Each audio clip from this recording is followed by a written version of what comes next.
Fable 3, I play Sabine. I am Sabine, elder of the Dweller tribe. This is my first experience voicing a video game. So what drew me to it was the team, how committed they are, how well organized everything is, and how beautiful the game is. There is, I think, some loose connection between a character I played in a film called The Last Legion and Sabine.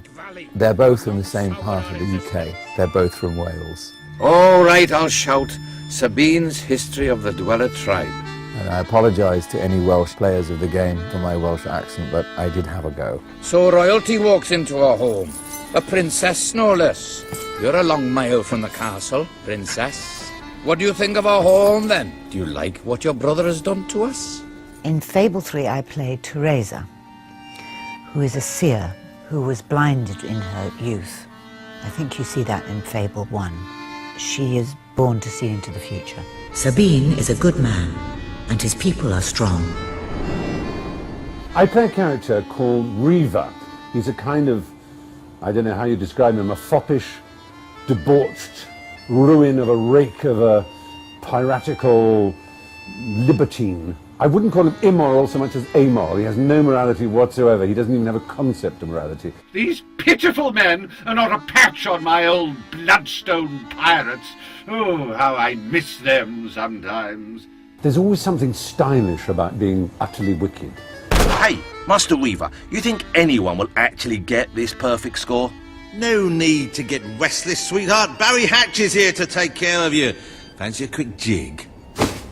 Reaver will prove your most valuable asset. The character I play in Fable 3 is Logan, who is the king of Albion. This is my Albion. Its people will do as I say, or they will die. Its future will be as I decree, or it will end. It's my first time playing a video game character, and it's really interesting because it's another sort of form of storytelling. What are you doing here?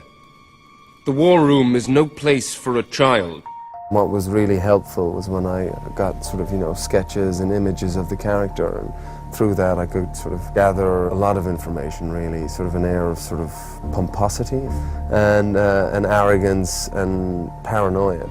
Take my sister and her friend to the throne room. We shall settle this matter officially.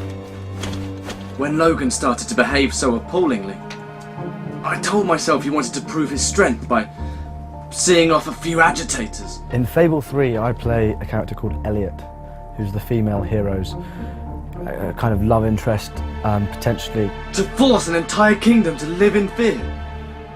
That's true tyranny. He's a very genuine, kind man who is kind of the moral barometer for the female hero.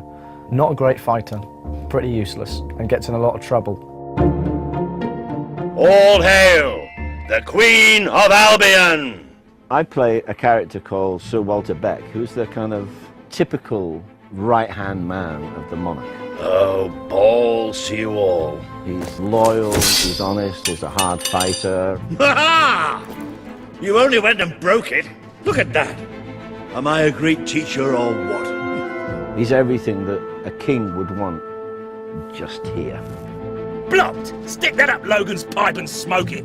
In Fable 3, I am playing the part of Ben Finn, who is a sort of rapscallion, soldier-cum-adventurer who, had a difficult life. He grew up on the wrong side of the tracks, didn't really want to. He's always been quite a moral guy. He's always been kind of wanted to do the right thing, but was just dragged back into criminality again and again. But eventually, he joined the Royal Albion Army and sort of became this sort of, the guy he wanted to be. Ow! It's like being hit by a frozen sock!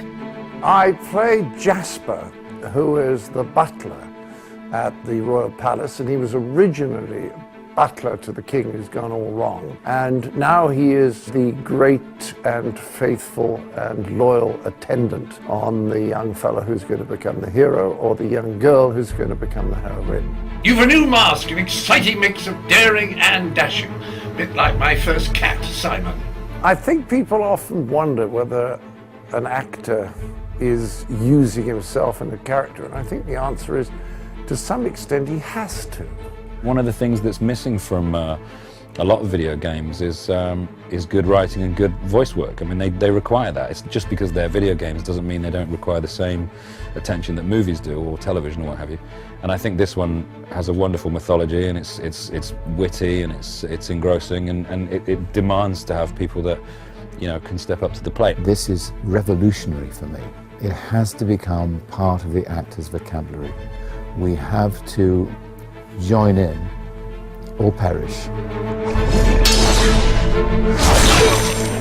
Okay, you're ready? The video's ready? Are you ready? A wolf has been hit! Oh, no, actually, could I do that again? It sounded a little bit grand. Could very well destroy the Kingdom of Albion. Just like that poster. And is my cappuccino here yet? The shambles! My advice to anyone who wants to play this game and win and overthrow Logan and be a good leader is to be yourself. Don't try and second guess. Don't try and think, oh, I wonder if the game wants me to do this or the game wants... It's not about that. It's about you, the player.